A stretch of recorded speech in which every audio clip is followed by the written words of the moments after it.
እናንተ በምድረ በዳ ያላችሁ ሰዎች ውሃ በሌለበት ምድረ በዳ እንጨት በሌለበት ኩሽና በሌለበት ማኖር እንደሚችል ከናንተ በላይ ማን ምስክር መሆን ይችላል? ማን ምስክር መሆን ይችላል? ማኖር እንደሚችል እግዚአብሔር በዚህ የኑሮ ውድነት በዚህ ግርግር ውስጥ በዚህ ጨለማ ውስጥ ማኖር እንደሚችል ከናንተ በላይ ማን ምስክር አለ? ማን ምስክር አለ? እናንተ እግዚአብሔር የቸርነቱ ዲስፕሌዎች፣ የቸርነቱ ማሳያዎች፣ የቸርነቱ ዘማሪዎች። ፈውሳችሁን ከለከላችሁ አይደል? እሾኩን አንሳልኝ ስትሉት እምቢ አላችሁ አይደል? ዓላማ አለው። ዓላማ ቢኖረው ነው። አቅቶት አይደለም። በመገለጥ ብዛት እንዳልታበይ ያለ ጳውሎስ ሊሰራባችሁ ነው የከለከላችሁ። ኢየሱስንም ተንበርክኮ ለመነ። ብትወድ ይህች ጽዋ ከኔ ትለፍ፣ የሚመጣው ነገር ከባድ ነው አለ። የሚያበረታው መልአክ ተላከለት። ከዛስ ከለከለው። በመከልከሉ ምክንያት ይኸው ዓለም ሁሉ ብርሃን በራለት። ከድቅድቅ ጨለማ ወደሚደነቅ ብርሃን መጣ። ሰማይና ምድር ታረቁ። የሰማኝ ሰው ካለ አሜን በል። ለስንቱ በየመንገዱ መልስ እየሰጠ ለሚወደው አልዓዛር የቆየ ጌታ አትመጣም ወይ? የምትወደው አልዓዛር ታሟል ቶሎ ና የቆየ ጌታ፣ በያሰበት የቆየ ጌታ፣ አረ ሞተ ለቀብርም ያልመጣ ጌታ ለምን ይመስላችሁ? ከተቀበረ 3 ቀን አለፈው፣ 4ኛው ቀን ላይ መጣ። በዛን ዘመን የነበረ ትምህርት ነበር፣ የፋርሶች ትምህርት። ሰው ከሞተ በኋላ እስከ 3 ቀን ድረስ ነፍሱ እዛው አካባቢ ዛፍ ላይ ትሆናለች የሚል የቆየበት። እነ ማርያምና እነ ማርታ የላኩትን የጥሪ ቶሎ ድረስ የሚለውን ጩኸት ያልሰማ የመሰለበት ዋነኛው ምክንያት በአልዓዛር ትምህርት ሊያፈርስበት ፈልጓል። የፋርሶችን ትምህርት ሊያፈርስበት፣ ነፍስ በጌታ እጅ በእግዚአብሔር እጅ እንጂ ነፍስ በማንም እጅ እንዳልሆነች ሊያሳያቸው፣ ሙታን ድምፁን እንደሚሰሙት ሊያሳያቸው። አልዓዛር ታመሃል፣ ቶሎ አልመጣም። ይብስብሃል፣ ቶሎ አልመጣም። ከዛም ትሞታል፣ ቶሎ አልመጣም። ይገንዙሃል፣ አልመጣም። ይቀብሩሃል፣ አልመጣም። ከዛ ግን አፍንጫቸውን ሲይዙብህ እመጣለሁ። የዛን ጊዜ ባዮሎጂ የለ፣ ጂኦሎጂ የለ፣ አንትሮፖሎጂ፣ ሶሺዮሎጂ የለ፣ የዓለምን ትምህርት አፈርስብሃለሁ።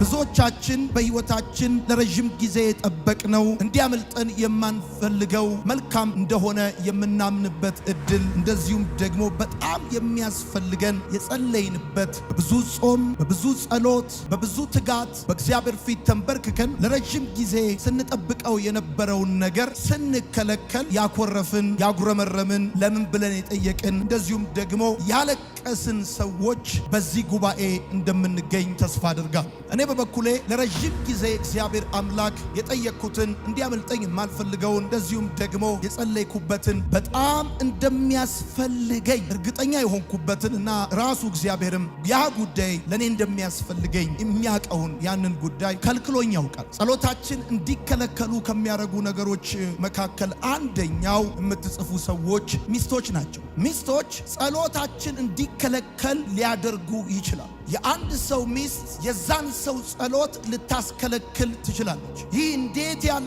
ሰላምታ ነው የምትሉ ሰዎች እዚህ ጉባኤ መካከል እንደምትኖሩ አስባል። በአንደኛ ጴጥሮስ መልእክት ምዕራፍ 3 ቁጥር 7 የእግዚአብሔር ቃል ሲናገር እንደዚህ ይላል፣ እንዲሁም እናንተ ባሎች ሆይ ደካማ ፍጥረት ስለሆኑ ከሚስቶቻችሁ ጋር በማስተዋል አብራችሁ ኑሩ፣ ጸሎታችሁ እንዳይከለከል አብረው ደግሞ የሕይወትን ጸጋ እንዲወርሱ አድርጋችሁ አክብሯቸው። ጸሎታችሁ እንዳይከለከል ሚስቶቻችሁን አክብሯቸው። ሚስትን ትጠፈጥፋለህ፣ ችግር ይጠፈጥፋል። ሚስትን ዲስሪስፔክት ታደርጋለህ፣ አገር፣ ቀበሌ፣ ሳር ቅጠል፣ መንደሩ ሁሉ ዲስግሬስ ያደርጋል። የማይሰማ ጆሮ ጸሎት ያስከለክላል። በምሳሌ መጽሐፍ ምዕራፍ 21 ቁጥር 13 ላይ የእግዚአብሔር ቃል ሲናገር እንደዚህ ይላል፣ የድሃውን ጩኸት እንዳይሰማ ጆሮውን የሚደፍን ሰው እርሱ ራሱ ይጮሃል አይሰማለትምም። በማይሰማ ጆሮ የሚጸልይ ሰው ጸሎቱ አይሰማም። በተለይ የድሃውን ጩኸት ላለመስማት ሆን ብሎ የሰው ችግር፣ የሰው ስቃይ፣ የሰው መከራ፣ የሰው ማጣት፣ የሰው ድህነት የድሃውን ጩኸት እንዳይሰማው ጆሮውን የሚደፍን ሰው እርሱ ራሱ ይጮሃል። አድነኝ ብሎ ይጮሃል። ስጠኝ ብሎ ይጮሃል። እርዳኝ ብሎ ይጮሃል። አግዘኝ ብሎ ይጮሃል። ነገር ግን አይሰማም።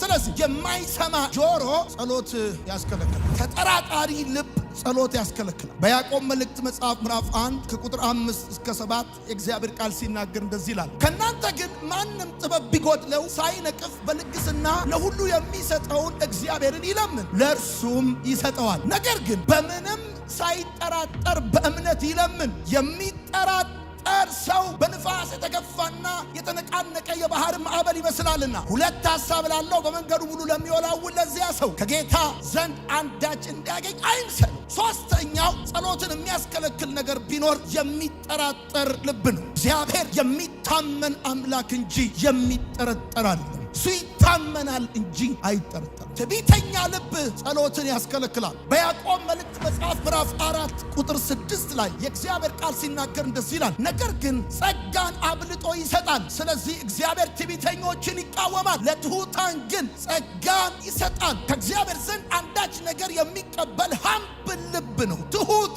ልብ ነው። በአጭር አማርኛ እግዚአብሔር አምላክ የጠየቃችሁትን ሁሉ የሚሰጣችሁ የገና አባት አይደል። ታዲ ተጋዶ ፕሪንሲፕል የመርህ አምላክ ነው። ትጠይቃላችሁ፣ ሊያረግላችሁ ይፈልጋል። የተከለከልነው ጸሎት ካለ ግን የተከለከልንበትን ምክንያት አንዳንድ ጊዜ ማወቅ ጥሩ ነው። የቆሸሸ እጅ ጸሎትን ያስከለክላል። በትንቢተ ኢሳይያስ መጽሐፍ ምዕራፍ 1 ቁጥር 15 ላይ የእግዚአብሔር ቃል ሲናገር እንደዚህ ይላል፣ እጃችሁንም ወደ እኔ ብትዘረጉ ዓይኔን ከእናንተ እሰውራለሁ፣ ልመናንም ብታበዙ አልሰማችሁም። እጆቻችሁ ደም ተሞልተዋል። እጆቻችሁ ደም ተሞልተዋል። ስለዚህ ከመጸለይ በፊት እጅህን ታጠብ። እጅህ ንጹህ ይሁን። ከሰው ላይ የወሰድከውን መልስ።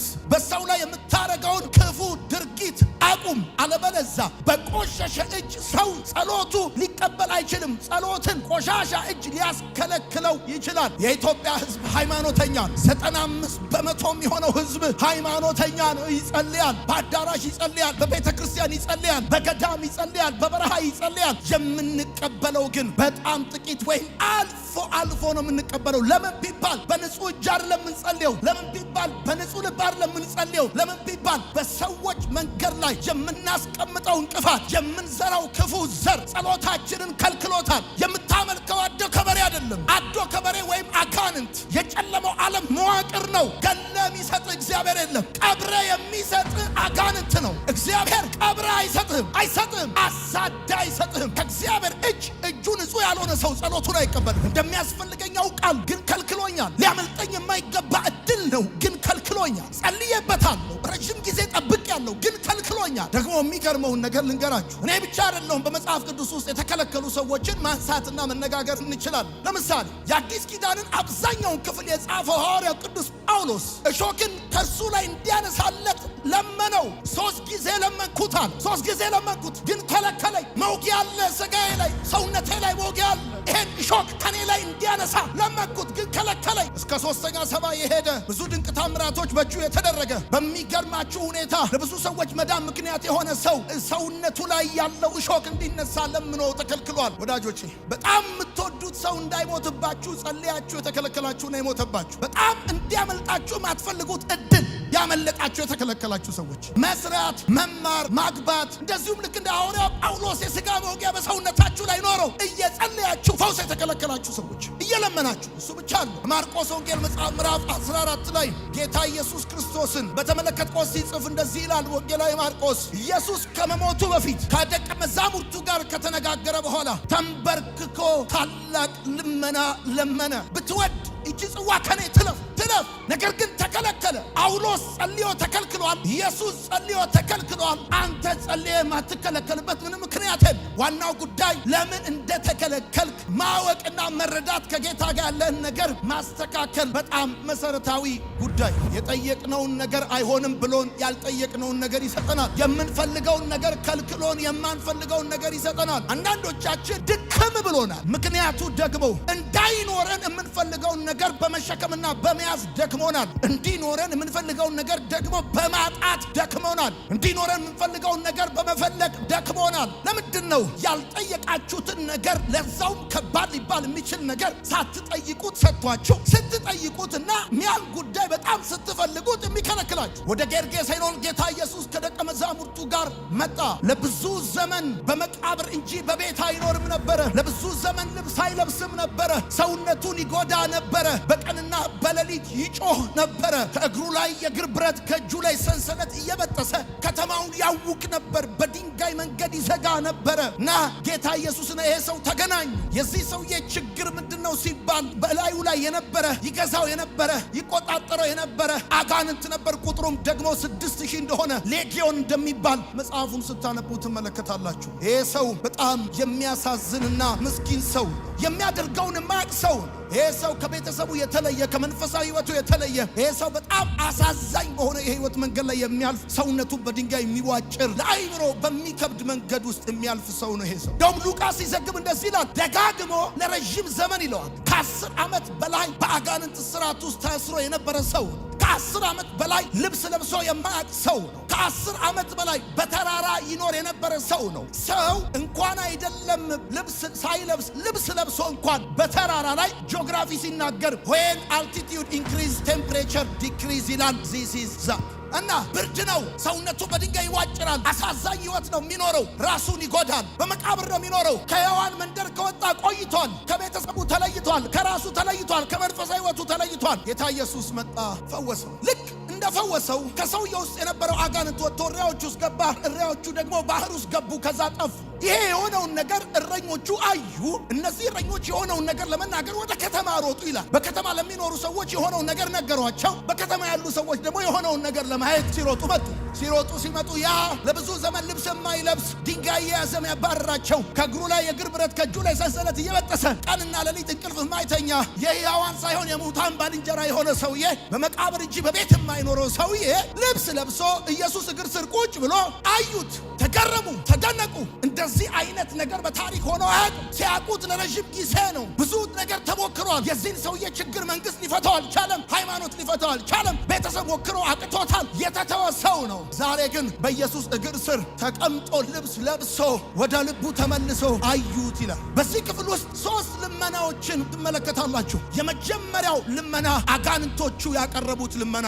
አጋንንቶቹ ያቀረቡት ልመና ጌታ ሆይ እባክህ ወደ ጥልቁ እንዳንሄድ፣ እባክህ ወደ ጥልቁ አትላከን አሉት። አትላከን። ምክንያቱም ጥልቅ የሚባል መጨረሻ የሌለው የጨለማ ጉድጓድ የአጋንንቶች ዋና የመኖሪያ ስፍራ፣ የስቃይ ቦታ እንዳለ ያውቃሉ። ወደዛ የስቃይ ቦታ መሄድ አልፈለጉም እና ጌታ ለመኑት። ከዛም ከአጋንንቶቹ ቀጥሎ የዚህን ሰውዬ መዳን የሰሙና የሆነውን ነገር ለማየት የመጡ ሰዎች ጌታ ኢየሱስን ለመኑት። እንደዚህ አሉት፣ ከከተማችን ውጣ፣ ውጣ ከከተማችን አሉት። ኢየሱስም ከከተማቸው ወጣላቸው። ሶስተኛው ልመና ደግሞ የዚህ የተፈወሰው ሰው ልመና ነው። የለመነውም ልመና ካንተ ጋር ልኑር ብሎ ለመነ።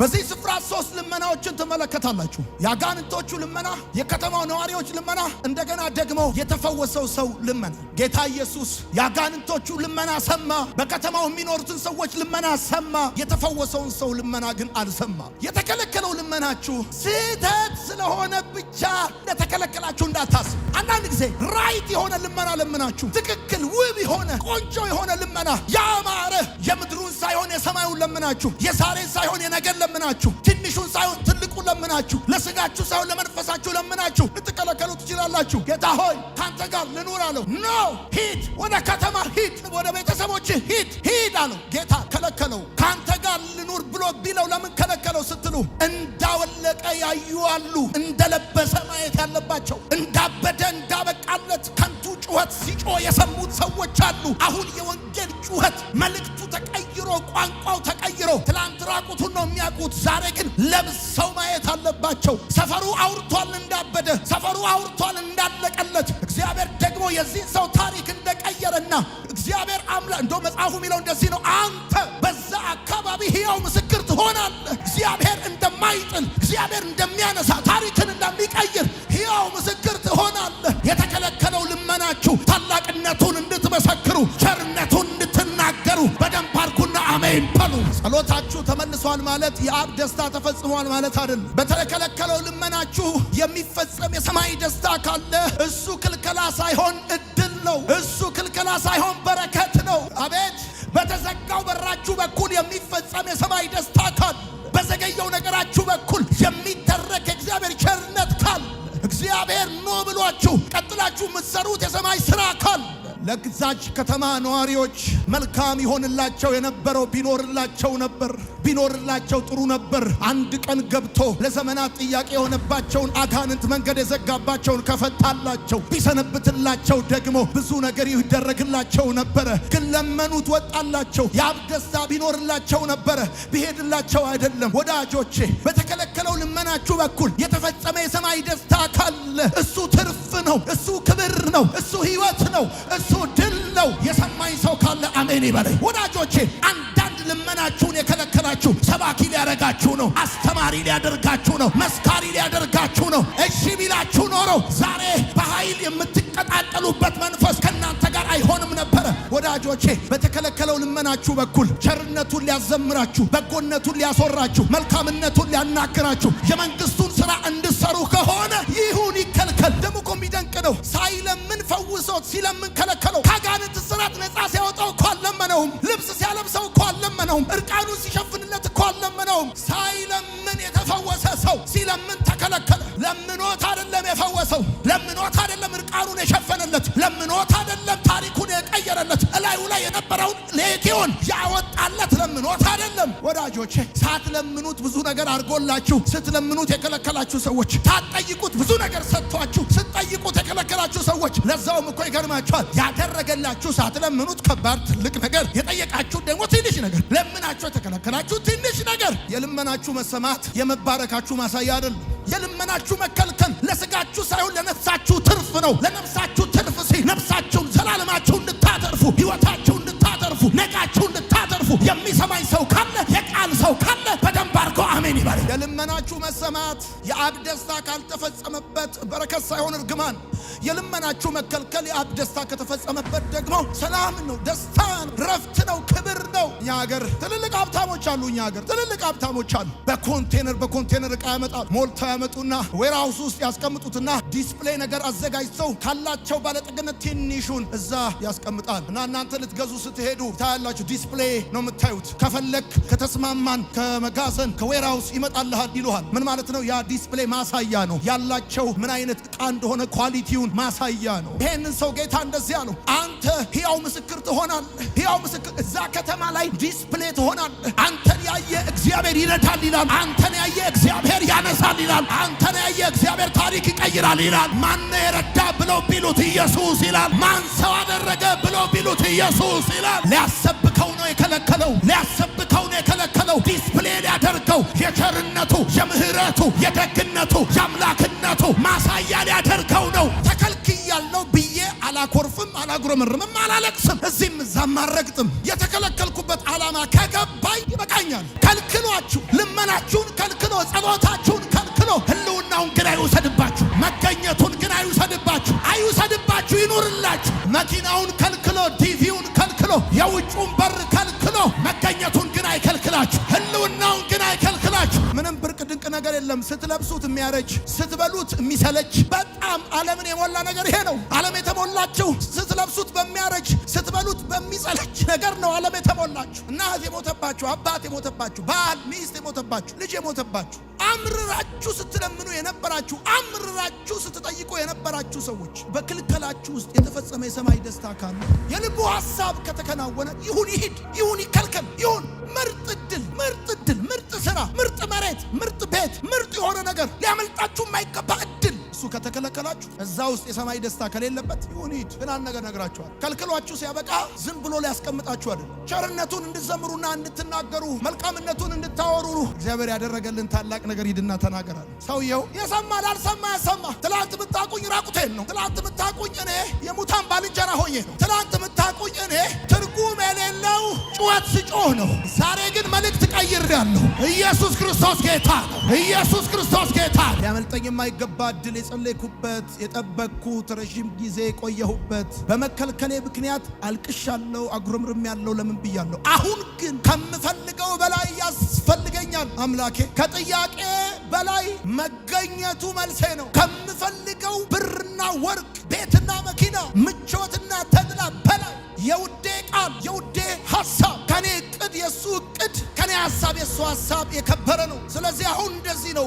ለኔ መከልከሌ ራሱ መልስ ነው። ጨርቃችሁን በጣላችሁበት ሰፈር፣ በተዋረዳችሁበት መንደር ወንጌል መስበክ ከባድ። ይሄ ሰውዬ ሰፈሩ ላይ ነው ወንጌላዊ ያደረገው ጌታ። እግሩ የታሰረበት እጁ የታሰረበት ሰፈር ላይ ሰባኪ ያደረገው። የልመናችሁ መከልከል በዋነኛ ንገራችሁ። አንደኛ ስታወልቁ ያዩአችሁ ስትለብሱ ማየት አለባችሁ። እግዚአብሔር ሲያስባችሁ ሰፈር ቀይሮ ሳይሆን እዛው ሰፈር ላይ ታሪካችሁን ይቀይረዋል። ያጣችሁበት ሰፈር ላይ ጽዋችሁ ሞልቶ ይተርፋል። የተቸገራችሁበት ሰፈር ላይ ሰጪዎች ትሆናላችሁ። የሰማኝ ሰው ካለ አሜን ይበል። የቆየባችሁ ነገር እግዚአብሔር የሆነ ነገር ሊሰራባችሁ ነው። አሜን ይባል። አንዳች ነገር በእናንተ ሊያደርግ ነው። አሜን ይባላል።